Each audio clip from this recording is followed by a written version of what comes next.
Thank you so much for making it here. Before we start with the session, let me give a quick introduction of our two experts here, Dr. Latha Sashi and Dr. Gavaravarapu.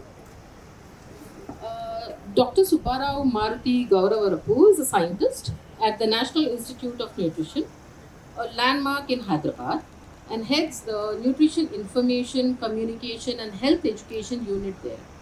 He teaches nutrition, communication, and sits on expert committees of regulatory bodies like the Food Safety Standards Authority of India and the Bureau of Indian Standards. Subba Rao has a PhD in health communication from the University of Hyderabad, and he is the principal investigator for NIM's Nutrition Atlas of India, of which we are going to discuss in depth during this session.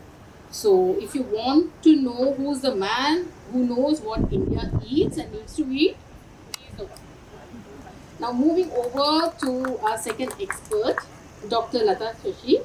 She's a consultant nutritionist at the Fernandez Hospital in Hyderabad. Her specialty is pregnancy and postnatal nutrition, maternal and pediatric nutrition, customized medical nutrition therapy packages for the overweight and with obesity, gestational diabetes, cardiovascular diseases, osteoporosis, infertility, hormone imbalance, and menopause. She is a recipient of the Outstanding Young Scientist Award by the Nutrition Society of India. So, can we have a round of applause for the two experts here? Thank you. Well, as I said before, it's always satisfying, pun intended, to talk about food. Don't you think? Yes. Don't let my physique fool you. I really love food. Alright? And I have been writing about food all these years, and I've understood that food is much more than nourishment. It's it's all tied up with the traditions, culture, and our thought process. And that's the reason why we say food for thought, right? So let us delve into all of this in this session. And before we proceed further, let me ask the man what India eats and needs to eat about Nutrition Atlas, because that is like the Bible for India. So over to Dr. Subbarao. Thank you, Meenakshi. And I wish I had an answer to your question what India eats and what it needs to eat. Yeah, we can say what it needs to eat, but what India eats. Yeah, I mean, you asked me about the Atlas. Let me just tell you about the Atlas. Atlas is a web application, rather a data aggregator web application. It is called nutritionatlasindia.in. And here what we did is there are a lot of data sets from around the country. There is National Family Health Survey, which happens every 5 years. There is National Nutrition Monitoring Bureau data. There is AHS, there is DLHS. There are several studies that happen from different parts of the world, country. And they give you different understanding of nutrition in, say, rural areas, maybe in few states, some of them all states, some of them some states and things like that. But it's often very difficult to source all this data, either for academics, for students, for journalists, for policymakers, for teachers, for all of them. So what we thought is, actually this idea came in 2017, and my senior colleague called Dr. Vishnu Vardhan, he actually initiated something called Nutrition Atlas at that time. And as discussed, the data keeps coming, and whatever we put in terms of application, its interactivity and other things get little bad. So what we've done is we've come up with something called Nutrition Atlas 2.0. The 2.0 actually brings together all data, and then it is put in such a way that you can just check for the nutrition status of the people. We do not have diet data in India as yet. What India eats, if you want to really know. Our organization was the only organization till 2012 which used to collect periodic data from what Indians eat. It was called the National Nutrition Monitoring Bureau in terms of what is consumed. But post 2012, we do not have data in India as to what they eat, and that also used to be only from 10 states, largely rural. And 16, we tried to collect urban data. So now we are on the brink of completing one major study called the Diet and Biomarker Study, which is almost completed, all 30 states. more than 2.5 lakh people. And then now, in about 5 to 6 months, we'll get to know what India is exactly eating. So what we can predict of India, what it is eating, is only from 2012 or 14 data. Nevertheless, that and how it translates into their nutritional status against the one that is prescribed for their age, gender, physiological group, or whatever, is all put on the nutrition atlas. But would that be enough? Was the question when we developed it. Then we said, okay, you will get data, but data is for those who are technically inclined. But I could be someone, I'm sorry to say this, most literate people in this country or any country are nutritionally illiterate. So we wanted to cater to a bit of nutrition illiteracy through a bit of nutrition literacy in the Nutrition Atlas website. And then there is a component on nutrition, basic understanding of nutrition. It is like a textbook sometimes it's interactive, but it could go up to a level of understanding what is prescribed for you at your age and physiological age. So to that level we've gone, and of course Dr. Latha and many others were also helping us in terms of the content. So that's about Nutrition Atlas. Apart from that, we wanted to make it little interactive, interspersed it with a few games and things like that. But Nutrition Atlas is a good resource for understanding what India has been eating or was eating, because we do not have the current data. What is the nutritional status currently and historically? And we can see most of these data sets come from different states and different places, and then conducted by different agencies using different sampling techniques, methods, and other things. I don't want to go into technicalities, but oftentimes it becomes very difficult to compare these data sets. But with those riders, also we've given some possibility to compare these issues on the website, and then you can get an outline of what India is eating, what is the nutrition status of people. I'll stop there and then. Thank you so much. Now that we have gone into the data sets and the user interface, let's move on to the human touch necessary for our well-being and nutrition. So moving on to Dr. Latha Sashi. Dr. Sashi, could you specifically share your role as a nutritionist and its impact on the health of India as such?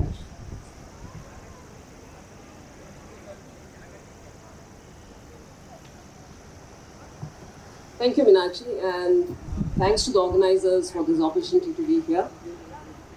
My role as a nutritionist, way back when I started, I was studying nutrition, started off as a passion, and then the role of a nutritionist as supporting and enhancing or sharing knowledge about nutrition to the populace at large was what primarily took on. So I'm in the field of, I call it specifically preventive nutrition and clinical nutrition in terms of various conditions that needs diet therapy. Now with that, what I add on to, I'm fortunate, I always say that I'm working in the area of maternal nutrition and infant nutrition, mainly because we have enough evidence now to say that, be it from Barker's hypothesis or the developmental origins of disease that we've come up with, that every human being is what her mother ate. Or we always say that what her mom has eaten does not decide the nutrition status of her child only, but also of her grandchild. So when I'm addressing that group of sect of physiological age, I feel that's the most important stage of addressing nutrition and the right nutrition. As Dr. Subba just said, the challenge always is, for the public at large, is what is the right thing. When it comes to food, I always feel everyone and every being talks about it. There might be different sciences attached to it, but there may be also what's right in it. In my practice, I've always ended up actually sorting out the doubts that the patient comes in with, than actually then getting into telling what to eat. So my role, as I look at it, would be as a nutritionist in sharing that authentic knowledge or what is right to the populace at large through a one-to-one counseling that would happen, through various sessions or awareness programs that we do, the media that supports us in getting this across, and reckoners like the nutrition atlas that we all practicing dietitians use as a reference. So once it's authentic, and if this authentic information goes across, it is more easier and more clear, I would always say, for a person to understand. So I always say that every person should know first what is the right resource when they are looking at for what is it that they should eat, to be it for correcting a disease condition or be it for preventing a disease condition. It all starts there. Staying with you, since you said we need to look up to the right resource, do you think Nutrition Atlas of India is the right resource for imparting this education to the public as such? And how useful has it been in your profession? Yeah, the first part of the query, yes. It is a right resource, but it needs to reach out. So a person needs to know that in India we have this resource that you can reach to. Because once you get into internet, what you're getting up with is with all of the information across, but when you specifically want to know about our Indian foods, what is it and what is the status, as Dr. Barao said, of the present nutrition status of a group of people, we may call it as women, children, and then look at data, the Nutritional Atlas is a comprehensive resource, easily reachable, and anyone who can just quickly. The recently released dietary guidelines for Indians is again one such resource that's really put in all the scientific messages in easy to understand 17 guidelines altogether. It's not that that is all that it is, but at least they are the major dietary guidelines for Indians that we can look up to. As a practitioner, yes, it's a great resource because again, we talk of nutrition in terms of nutrients. So when I have to look into what are the micronutrients or the micronutrients in a particular food, I need that resource. So if I have to look up for how much is there in that lentil, or I want to get into the horse gram, which is more specific, I would not get that in the major data, but I would get that in our data that is elaborate information, really massive. So if you take up that big book of IFCT that is there, it's really not easy for us in practice to go through it. But this, by the click of a mouse, get into it, and we know at least approximate, okay, this is what I need to plan for. So planning of a diet specific for a particular age group or a particular nutrient becomes easier.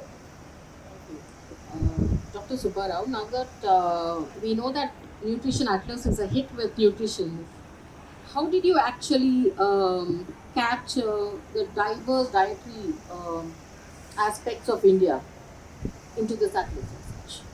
A disclaimer. Yes. Once we say Nutrition Atlas, a lot of people might be assuming that it also tells you what Indians eat, what are the recipes that are cooked in different regions, what are the nutritional value of those recipes. No, sorry, you will not get that there. Yeah, we've captured the data available on what India is eating and how Indians are in terms of their nutrition status.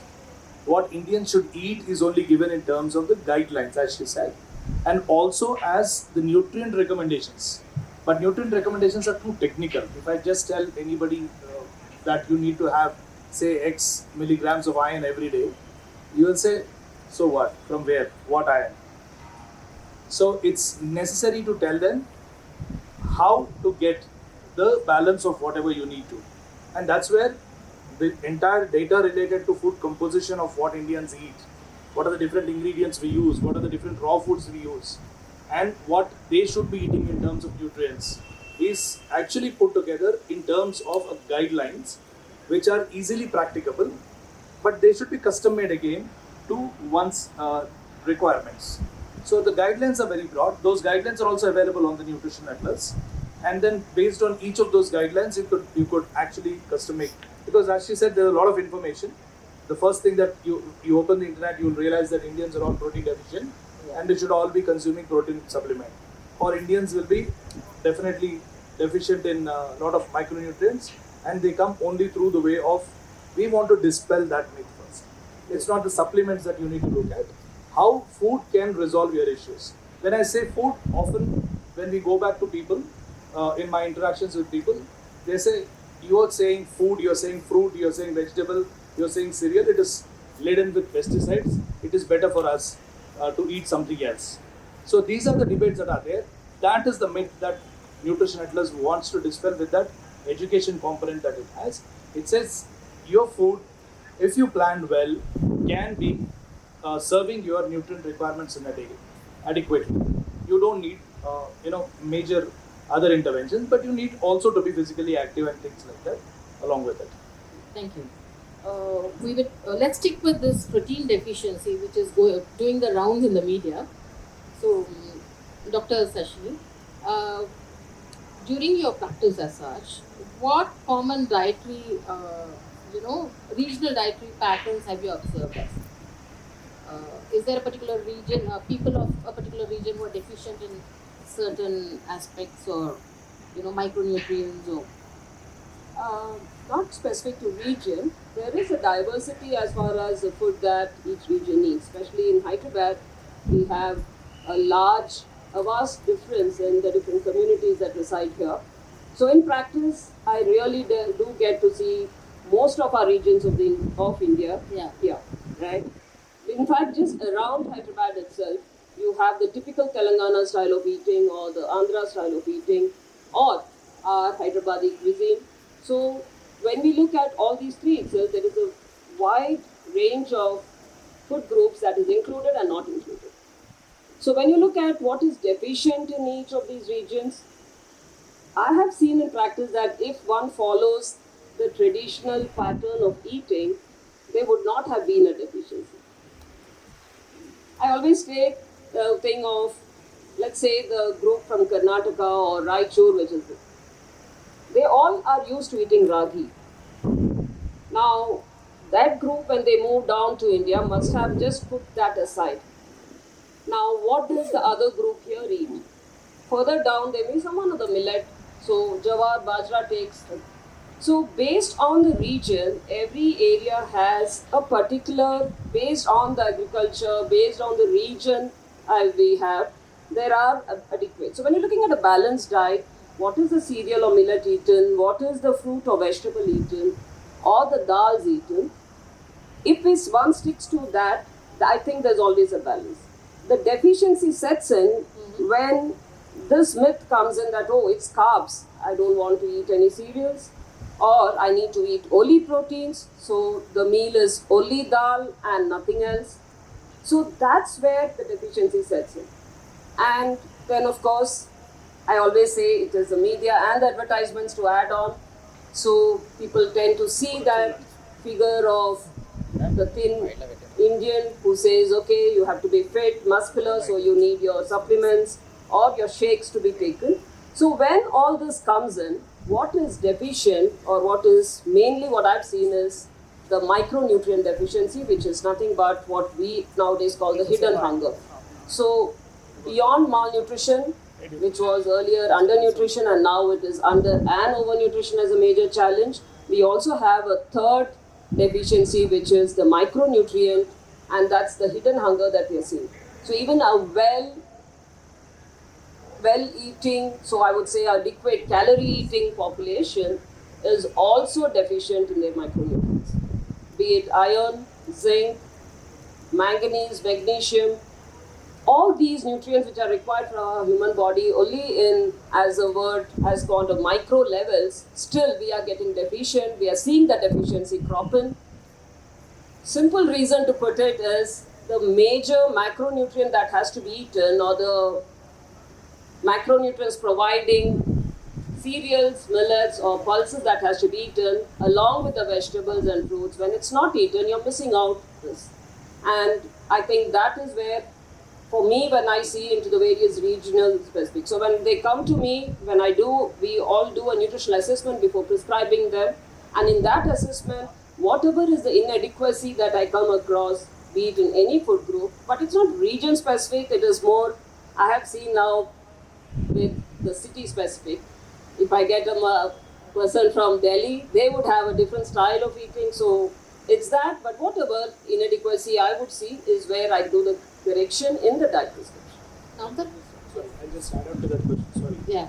Yeah, you said region-specific differences. Mm-hmm. Yeah, what the Nutrition Atlas of the data clearly tells today is that we've always been thinking undernutrition is an issue of poverty, of people who are deprived, and then we see all these, imagery in the media.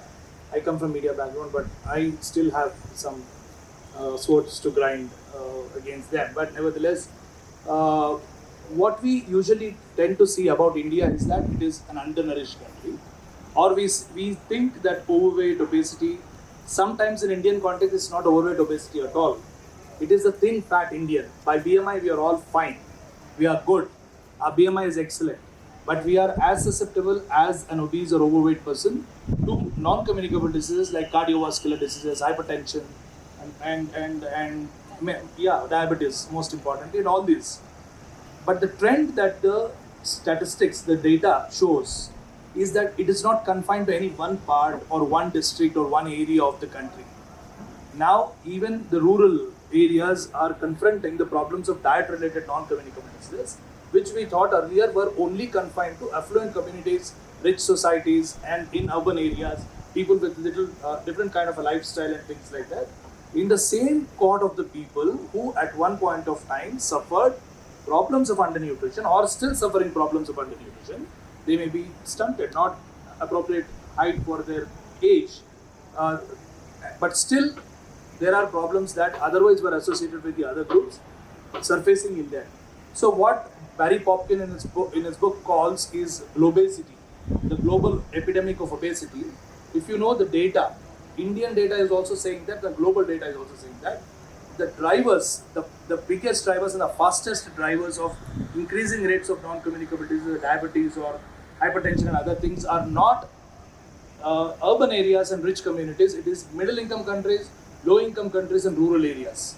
And that's the reality. It is reflected in the data that we have. If you see on Atlas, you can see generate a heat map of prevalence of overweight, obesity, or prevalence of diabetes or maybe hypertension.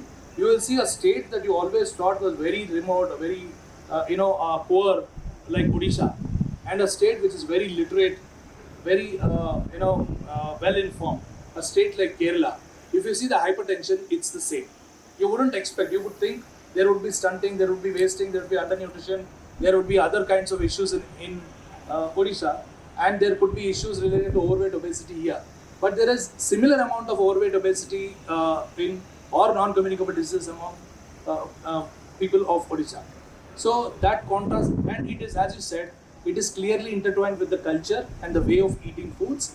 I mean, salt consumption and then alcoholism, and as I said, for yesterday I was in Kerala. I was telling them that they are extremely well informed and most literate country. No offense to anyone, most literate state in the country, but nutritionally they all seem to be equally or badly on not so well informed as the other states are. So that's the reality that the Nutrition Atlas keeps telling us. And then what is the solution? The solution there is perhaps we should stop in terms of eating what we get, and the country's program should also stop talking in terms of food security anymore. We should talk about nutrition security now. It's a different step, and how it can be achieved.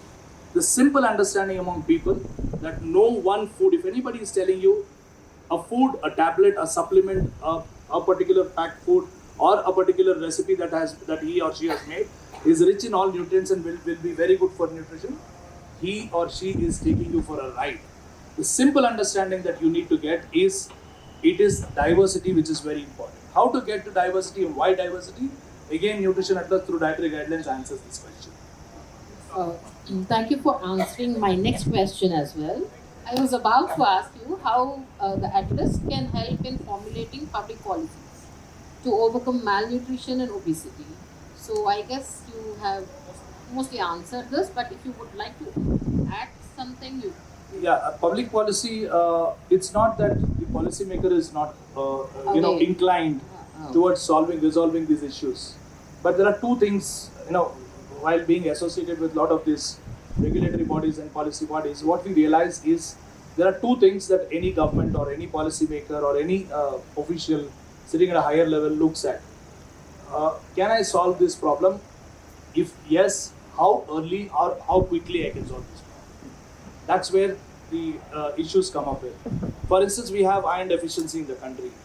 So again, as I said, the solution is diet diversity, ensure that each one gets adequately diverse diet, and how to make diverse diet reasonable, affordable, accessible, available to people is one question that every policymaker in every country is grappling with.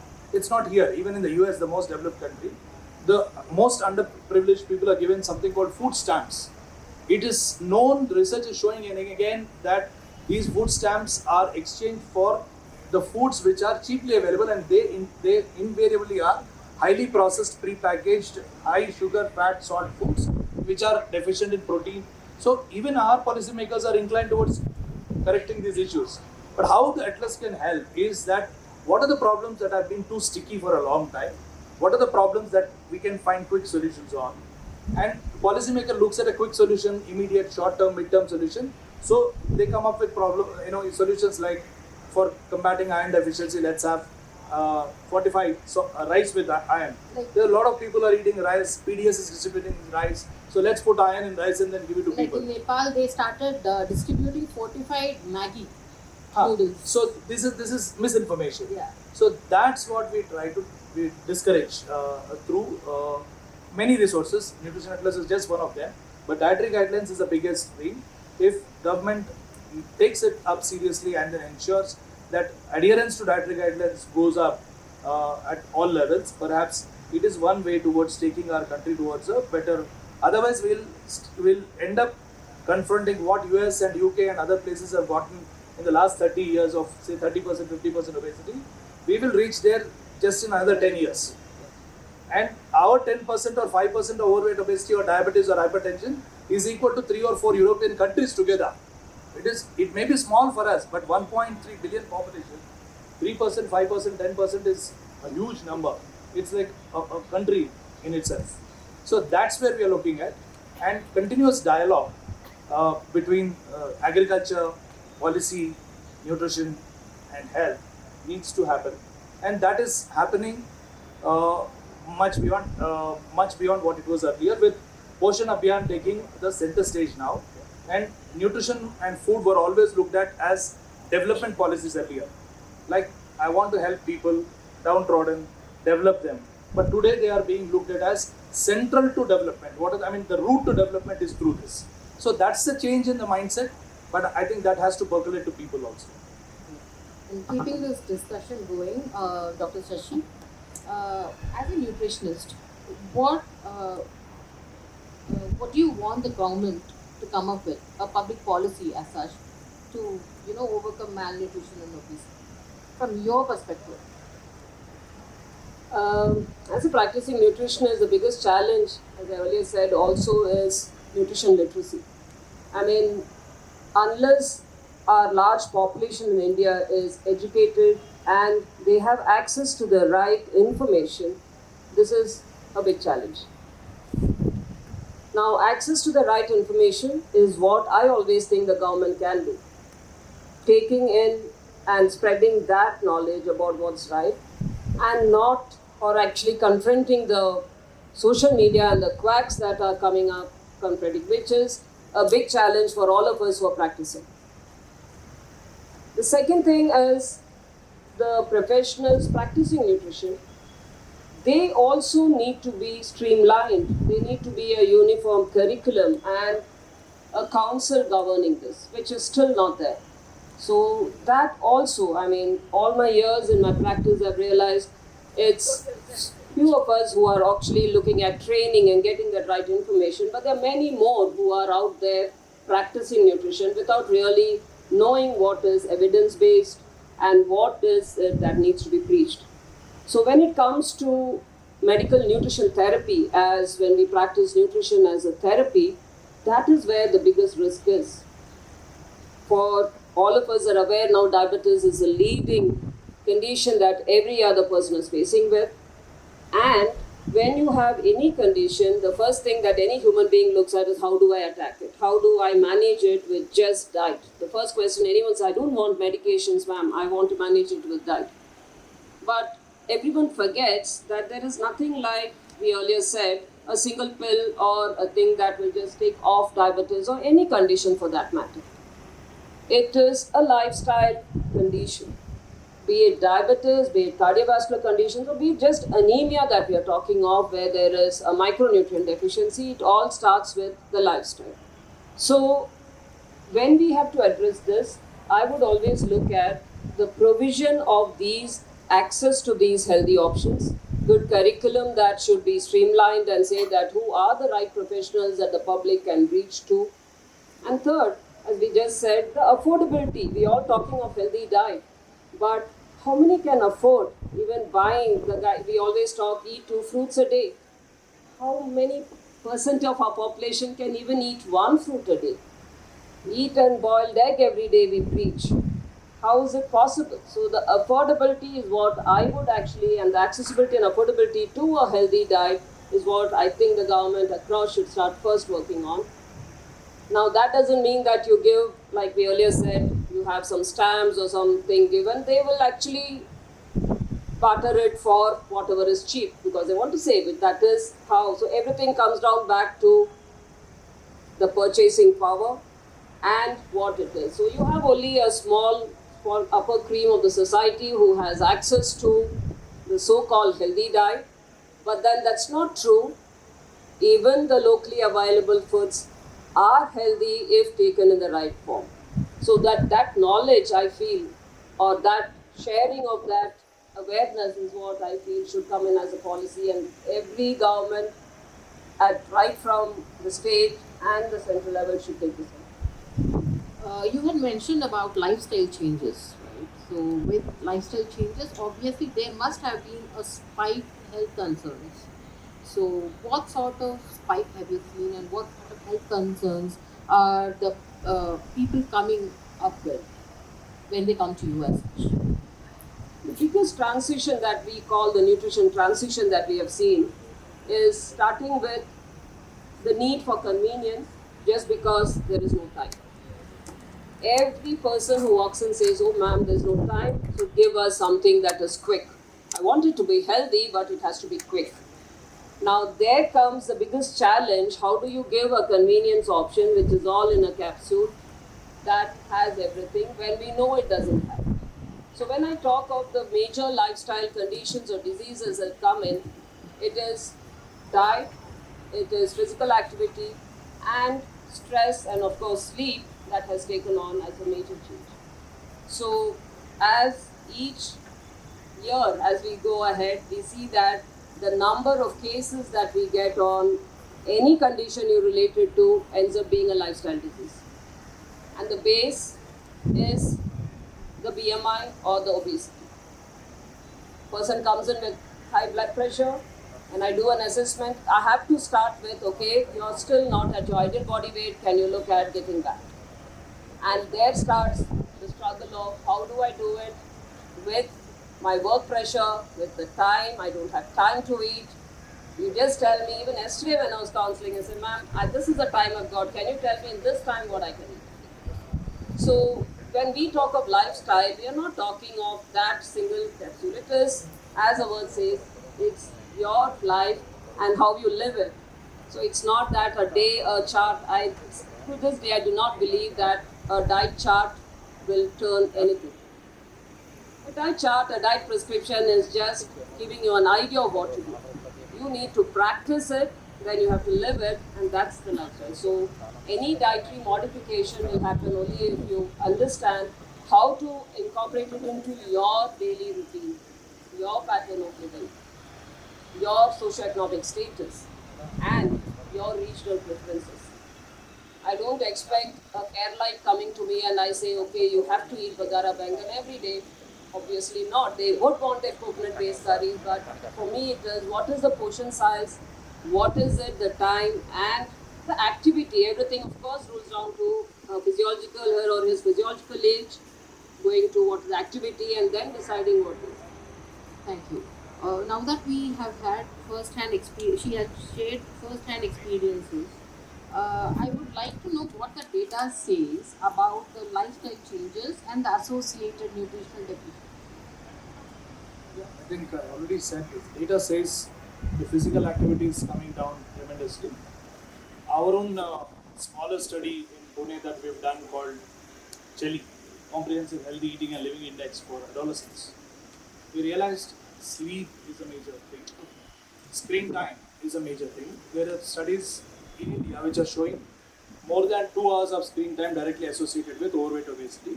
Forget now 22 hours. It's not 2 hours. We are all, even in the middle of the night, getting up and seeing. I mean, you want to check time also, you see only on the screen. You don't see it anywhere. So now that screen time is an issue, and stress, tremendous stress, whether it is academic stress for children or stress for us to be living the way we want to live, or for whatever. Sometimes even driving in traffic is also stress. So what India needs now is to de-stress, to low down on screen time a bit, and to be physically active. And what is physically active? Don't need to work out every day. Let's think of 6-pack, 8-pack later. But as we always say, let us worry about family pack first, and then let us be physically active. Indians are thin fat, which means our muscle mass needs to be more. Just by taking protein, you are not developing your muscle mass. Have muscle mass through exercise. Build your muscle mass through exercise. What exercise? Need not work out. Be physically active adequately enough, 20-30 minutes. So if we get all these things in place, I think the trends that are shown in terms of our lifestyles can really be addressed quite a lot. As she said, it is not just what we eat, it is how we eat and where we are and what we do. I mean, for instance, just the other day there was a paper on anemia.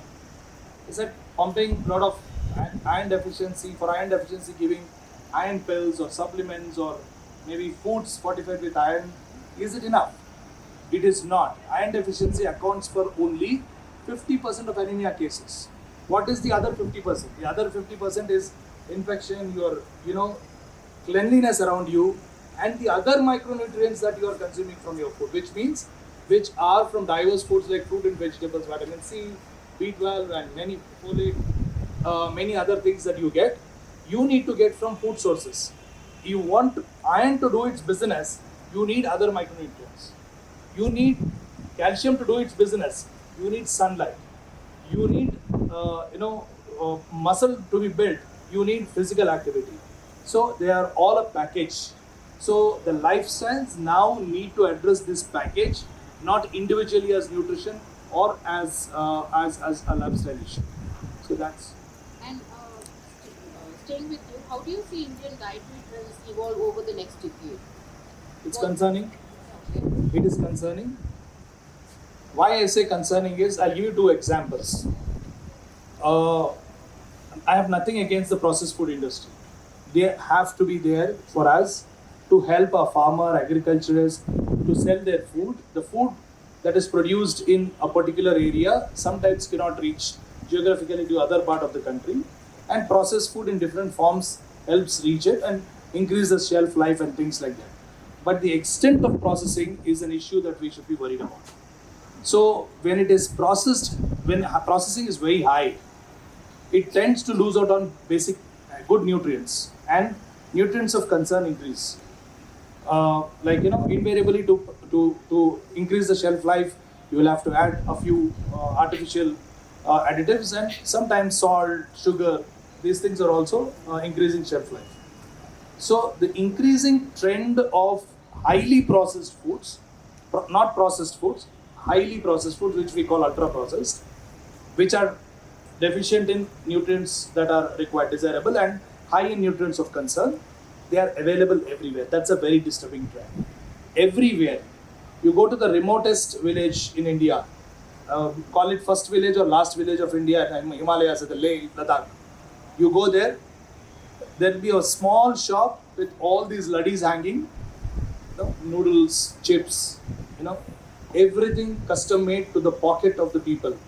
I'll say everyone needs to eat fruit, but can I ensure that guava can be given to a person at 2 rupees, but my noodles guy ensures he can give you for 2 rupees. Chips guy ensures he can give you for why 80 kilometers from here in Bongiri when we were doing a survey in a rural area, I saw a little kid eating chips. I said, "What are you eating?" He said, 2 rupees, Bahubali chips. It is same glittery pack. It is very nice. It also is serving the aspiration of that kid that he wants to be like his counterpart in urban area. So that is a disturbing thing. So one needs to aspire to be eating healthy like the others, not what the others are eating. So that trends need to be combated. And most importantly, while that is one part, the most disturbing trend is the diversity in our diets is coming down, and as she said, the convenience is overtaking. So still being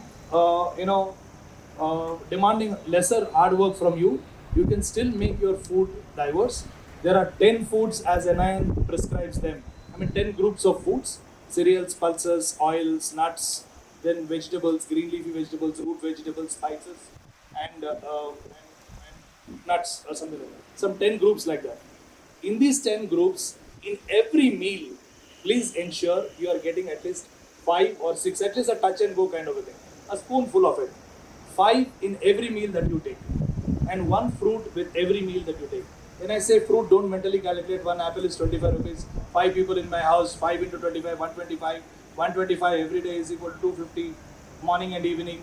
That is equal to 250 into 30 is 7,500. Difficult. No. Buy 1 papaya, which is 1.5 kg, still 50 rupees, serves for 5 people 2 days or 3 days sometimes.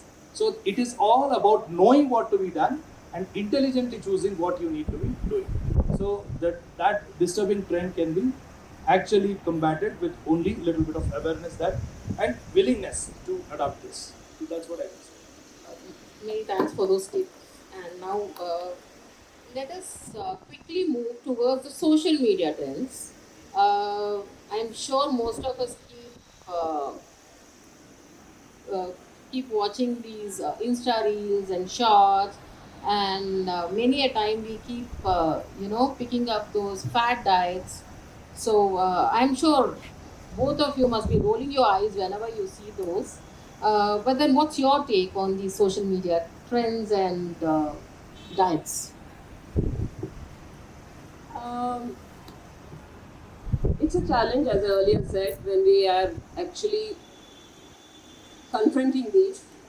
It's not only that those who are nutritionally literate understand that, yeah, it's a gimmick or it's wrong, but unfortunately, majority of the population gets to believe it, because I always say and tell that it's made so well. It is so convincing that sometimes even I am in doubt. I said, oh, is it? Is it a recent update? So I'll have to. So that's how it is. So I always would, as I said, as a policy also, these are the group of people who can be trained to actually talk authentic information. But I don't know where that is going to meet. But it is very disturbing because I always would tell my patients, my clients, please look at the source. You've seen a reel, you have heard it, but can you just look back on who has said it? What is the source of that information? If you believe that that source is right, go for it. Than just because it looks or it is very inviting, I drink this, I can shed my belly fat, or I eat a handful of nuts, I will get all the energy. And I deal with day in and day out population of pregnant mothers and breastfeeding mothers. They, poor souls, they come with so much of confused lot. They say, my mom asked me to eat every day, not to eat an egg because it's hot. The next two patients that all come and say, for them egg is cold. So I always have this challenge of targeting hot and cold foods. And when we want to plan a balanced diet, all these, apart from the regional likes or the food likes and dislikes, these also come into play. There are a lot of myths that they come up with, and you can't just during this vulnerable period of pregnancy, I can't push it out and say, okay, papaya is healthy in pregnancy, but how many will take it? So I'm not going to rub it in. But the knowledge and the awareness will still go. I will continue to telling them, yes, it's good, but do you want to take it? No, ma'am, I will not be allowed. Till sesame is not taken in pregnancy. The best source of iron, if I can give a teaspoon, they are ready to take a teaspoon of flax seeds, but they won't take a teaspoon of till. Whereas that teaspoon of till would have solved the problem. So a lot of myths that come in, and it's difficult, especially in this very vulnerable physiological age that you want to correct them. But in my years of practice, I've seen gravitos that is second or third time pregnant, they are ready to listen. They say, ma'am, this time I'll do it. Otherwise, it would be, oh, I have to take 10 kgs of ghee, and I say, for what? To give them strong bones is a reason given. Try telling them that first they cannot beat or they cannot confront their moms or mom-in-laws, but the next pregnancy they have learned their lesson, the mother is ready. So I think down the line, at least, we are seeing the change. We are seeing the change in India looking for to understand what's healthy, how to eat healthy, but I still feel the gap is how do they get the right resource? And I think social media should support us there is what I always look forward to. So whoever is looking at these, that's an easier way to get it. But then let's look at more reliable resources, and that's where again I fall back on Nutrition Atlas and say, okay, you know there's a reliable resource, look into it, counter check it, and then take on. Thank you. One thing, last thing. Yes, yes, please. We also have a responsibility when it comes to social media. When in doubt, don't share it. When you are clear that it is wrong, still don't share it. If you can go one step ahead, when you know very clearly what is being said is wrong, please say what is right. While saying that it is wrong, please also say why what is right. These are some things that we all should follow. Forwarding is very easy, but that's where you'll have to keep tabs on yourself. Thank you. If there is one actionable insight you want this audience to take away from this session on what India eats and India needs to eat, then what would that be? One actionable insight. As I already said, keep your meals 2 or 3 in a day, that should be enough, and have at least 5 to 7 groups of food included in your diet every day. Minimally processed, not very extremely highly cooked or something like that. Not deep fried, but still you need fat, you need oil, you can take ghee, you can take coconut oil, you can take whatever you want, but you just get to know how much you need to take. That's the actionable point is keep your plate as diverse as possible. When you're eating out, try to eat hot stuff, still diverse. And second and most important to go with it is be physically active and sleep well. That's it. Thank you so much. Now, let me open the session to the audience. Yes, please. The one in the green side, please.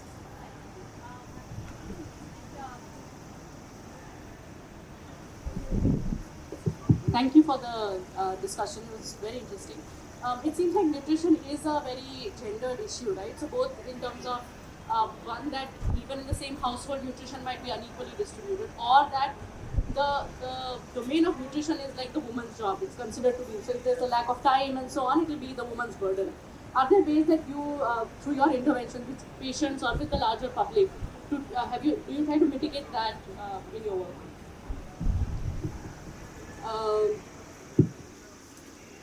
It starts, I think, right as children. So it's educating as children and what they see. So it's the family who should be involved in preparing or in planning of the food and the nutrition of the family. So right from schools, we have the thinking or the teaching happening that every person in the family is responsible. So that's where I think it should start.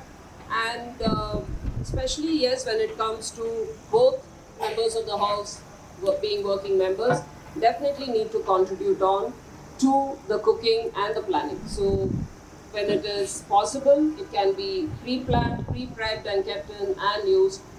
warming up of food and eating is not bad, but then how have you preserved the food is what I would always say. So in that respect, I say I would always preach and practice that every member of the house, be it the male and the female, including the kids, the older kids, should be supporting on the food preparation. Okay, and I just have something to add. It is understood that there is intra-family food distributions are different dynamics altogether. We get to see this, and the data also speaks very clearly about it. It's always the woman who eats last, and then whatever is left over. But I think I'm a little optimistic about it.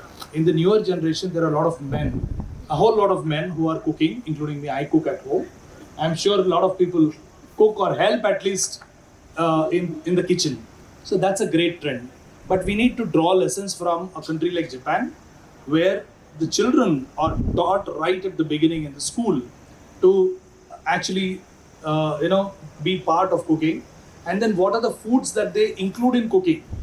Now, I had an opportunity to be there once in 2017, was asked to speak in a school.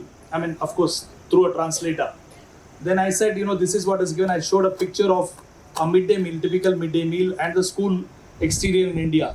They were like so shocked how chips are being sold outside the school. How can the midday meal have only one rice and dal, or whatever, lentil or whatever? Where is the vegetable in it? This understanding right at the beginning can help overcome many of these issues.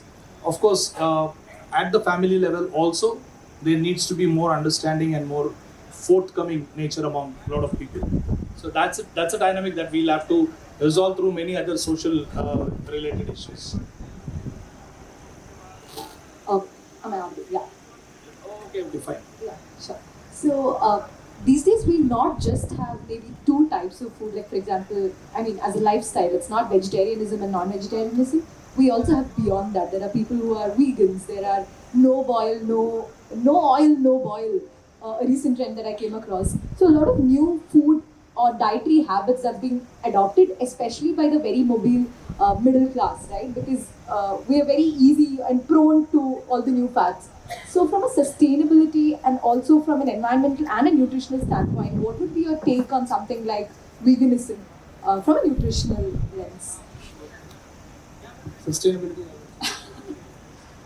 From a nutritional point, if you don't follow veganism really proper, you're going to have an unbalanced diet. You're going to be deficient in many nutrients.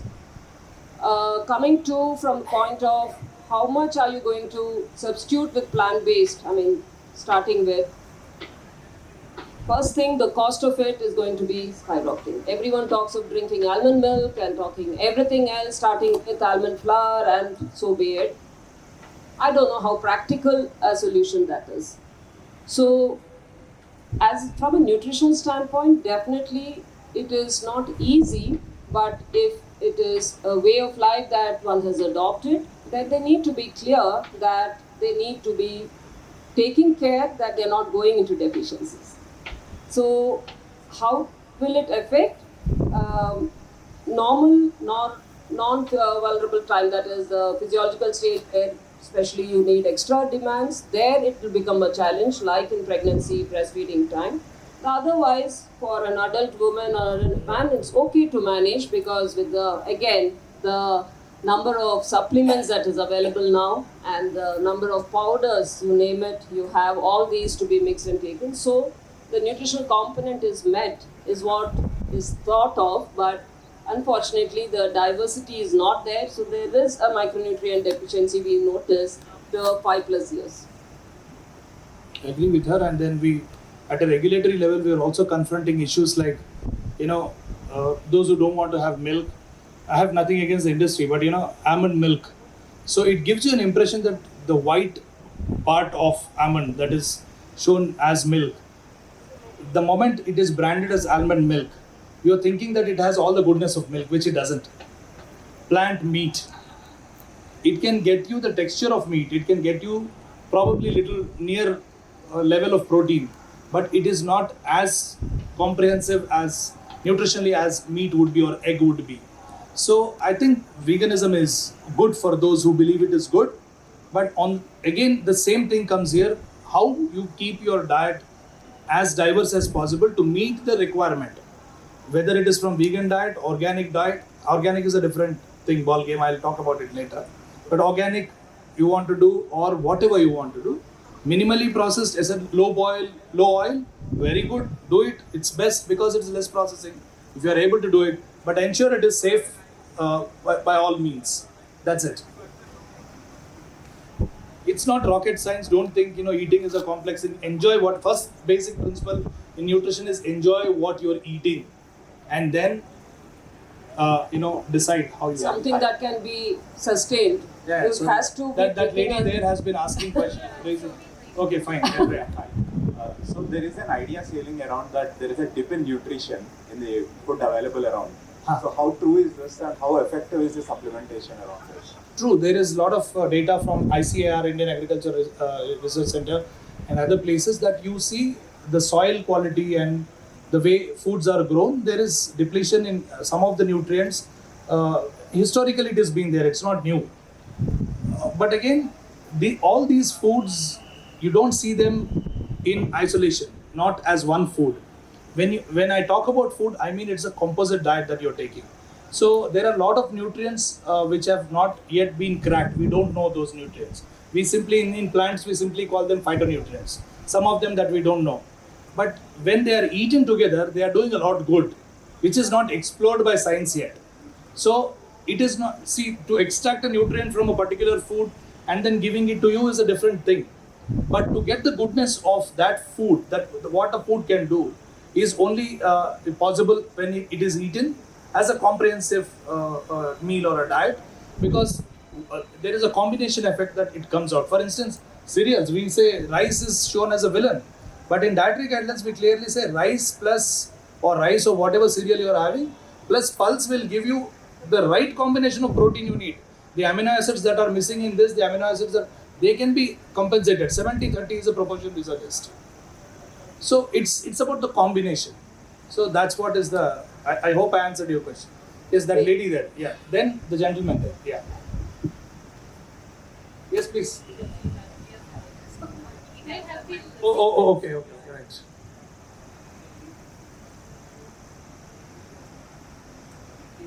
Audible? Yeah. So these days, you're eating junk, that's normal food, and if you eat good food, then you are dieting. So just wanted to understand, with the information dysmorphia we have, what are the 5 or 6 things which, or 5 or 6 steps which you tell working for it? What is junk? Anything packed, No. processed food? No. That's the first misunderstanding you got. Okay. Yeah, again, going Yeah. back to my thing, the information dysmorphia is... the tips I've already said. There are 10 food groups. Ensure 5 are there, 5 to 7 are there in every meal that you eat. Eat 25 to 30 grams of fruit with every meal that you eat. Be physically active, sleep well, less screen time. These are the tips, nothing else. I would add on to say that eat locally available foods. That's what is really important. And fruits also, seasonal and what is locally available. Anything, fruits and vegetables always, whatever nutrients you would have seen on the internet, that's a great source of vitamin C, will be possible only if it's regionally available and locally produced. So I'll that's also why- confront more thing. You said everything that is gotten from outside is junk, right? What you make at home can also be junk. If you're making a pizza with cheese, with maida base cheese, and then did not put any vegetable, it is still junk. It is not junk, it is as bad as the pizza that you're getting from outside. If you've made a sweet, say a gulab jamun at home, probably you've made it a little safer than what you got from outside. But sugar does the same. You replace sugar with good, it also does the same, gives the same effect. So these are the misnomers that people have. So anything that you get from outside or inside, what I suggest is, it should be minimally processed, 5 to 7 of 10 food groups. You follow this, it is enough. Yes. Is it on? I'm doing your. So with the contemporary diet trends and with us eating out and dining out a lot, the whole dining out culture, a lot of people have a lack of variety in our gut flora. And a lot of people also have holes in their stomach lining. So now when we talk about eating nutritionally healthy food, how many of us are capable of digesting that food? That's one part of my question. The second part is, a lot of parasites and pathogens have seemed to have entered our bodies now. That's why even when we eat healthy food, it stores as fat instead of actually giving us the desired results. So how do we tackle that by eating healthy? Will the problem fix itself, or do we need to take these deworming tablets like they promote on social media? True. The social You media. really know the source from where you got it already. Huh? Yes, you take microbiota. She's a better person. You're right in saying that we are losing our good bacteria, not only from the variety of junk or the outside eating, but also from the indiscriminate use of medications, be it antibiotics, be it antacids. Popping in off the counter is what is also added on to. So once there is this biosis, as we look at in the gut, it has to be corrected. And that can be and should be done through a balanced diet. It cannot be happening otherwise. It might take time. It might take, you ask me, 2 weeks to 6 months or a year, depending on how much of the natural gut microbes have been lost. But it has to be corrected naturally with the diet. So eating healthy, as the gentleman also was saying, is not that it is difficult. It is just that it has to fall into your lifestyle. And will it be digested, as you said? Yes. So if there is already reached a stage of gastritis, as you said, hole in this one, yes. If it has reached an ulcer or a gastritis, yes. The type of diet, and that's where medical nutrition therapy comes in. You can't eat a millet for a person who's already having acidity. Just because millets are healthy, just because oats is healthy, you can't give it to a person ailing with gastritis or any GI condition. You will move to modifying it to a soft diet, move it to a texture that can be tolerated, provide the natural probiotics in the form of curds or what can support that group, and then build up the natural microbiota.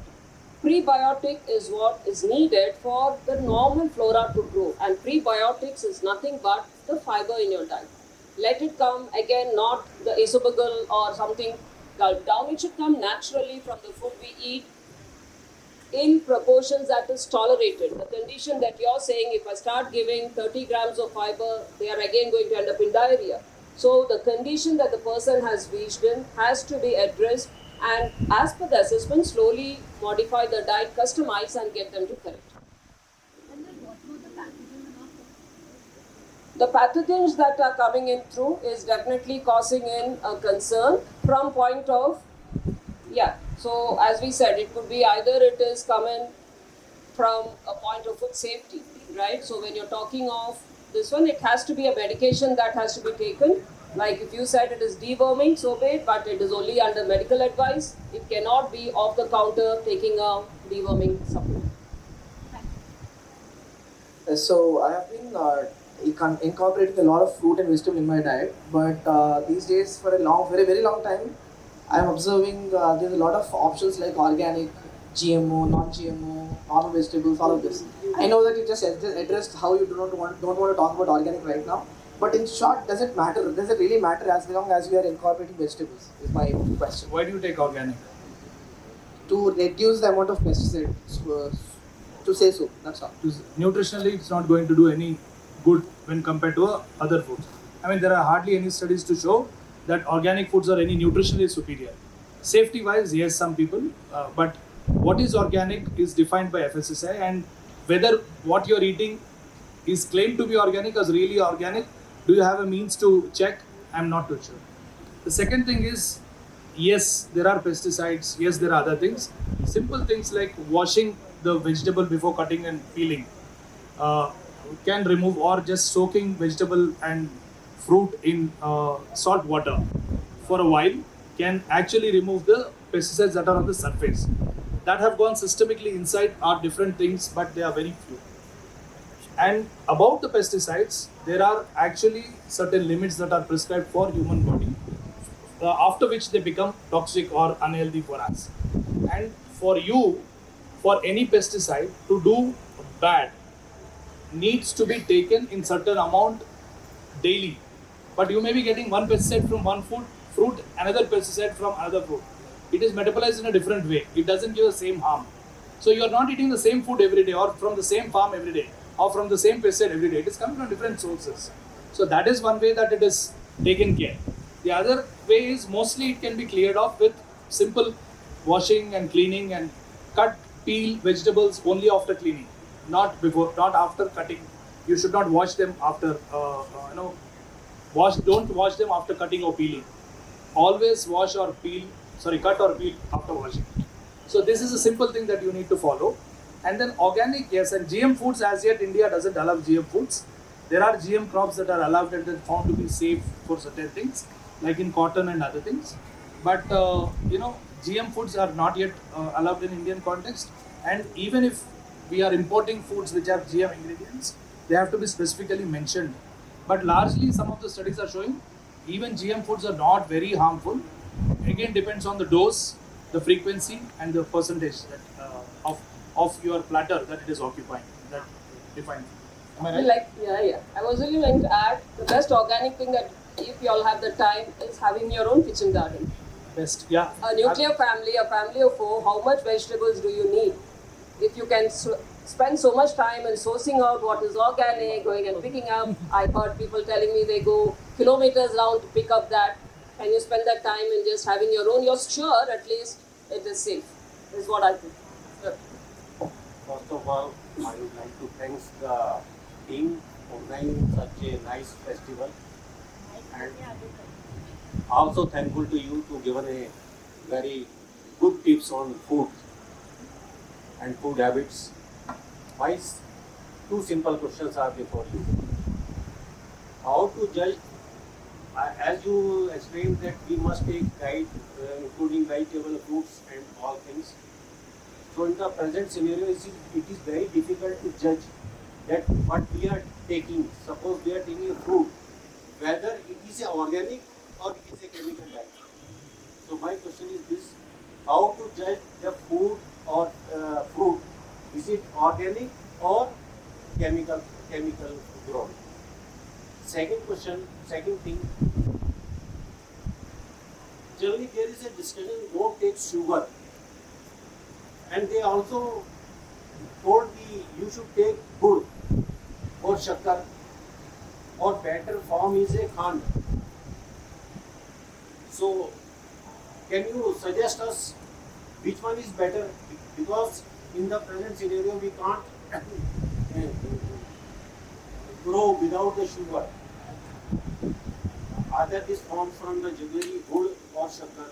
So, which one is the best? That's all. Thank you. Yeah, first question is mostly I've answered. You don't worry about.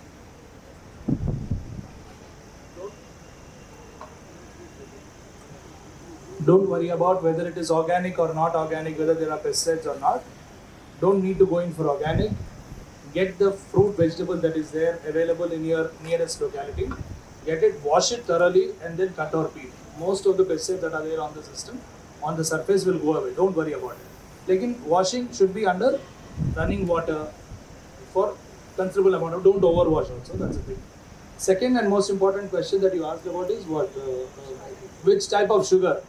She will answer better, but one word I'll answer. Sugar, this time in dietary guidelines for Indians, we have not prescribed sugar anywhere. Or not mentioned about sugar, rather. I don't say prescribed.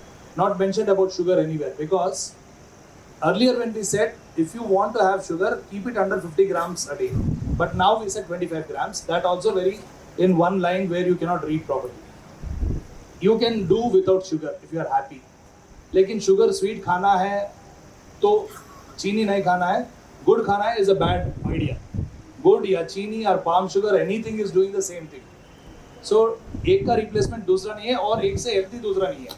Similarly with salt, lot of people are saying white salt factory में बना है, Himalayan salt law, Saindhav, Lavan, whatever Lavan you are getting, and they are advertising saying that 84 minerals, 90 minerals. In one chamach of salt, how many minerals you will get and what good it will do to your body.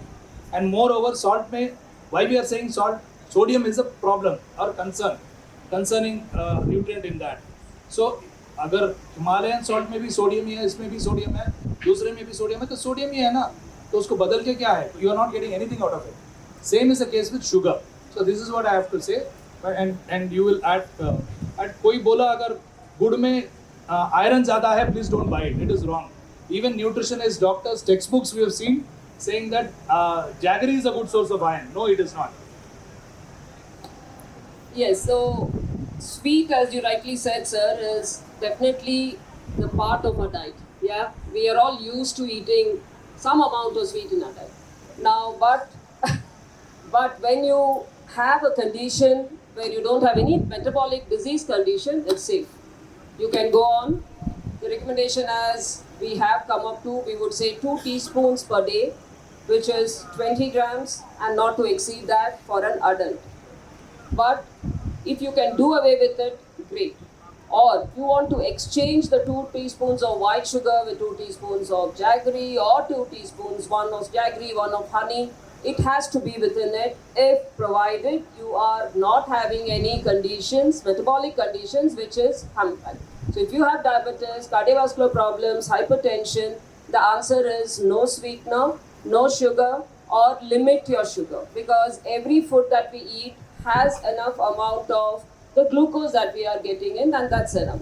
But you want to add on, just be within your limit of a spoon or two, be any one of them, it cannot be jaggery is safe. Thank you. We are way beyond. So sorry, we are unable to take more questions because we have run out of time. So as we draw to a close, a big thank you to our esteemed panelists and experts here, Dr. Subba and Dr. Latha Sashi, for your perspective and thoughts, as well as debunking a lot of myths over here. And a round of applause for Somdatta and Teja, apart from the experts, for putting together the Science and City vertical in a lit fest. So can we have another round of applause for them, please? And please clap for yourselves as well. You have been a fantastic audience with some excellent questions, and we are once again sorry that we are not able to accommodate all your questions. We can carry forward a couple of questions. We have another session coming up on AI and food day after tomorrow. So some of the questions could be carried along there. Yes, and you can, you can catch hold of them just after this session. Thank you so much, and let's carry this discussion beyond this particular premises into our homes and communities, because what we hear is what we eat, and what we eat is what we become. So thank you so much.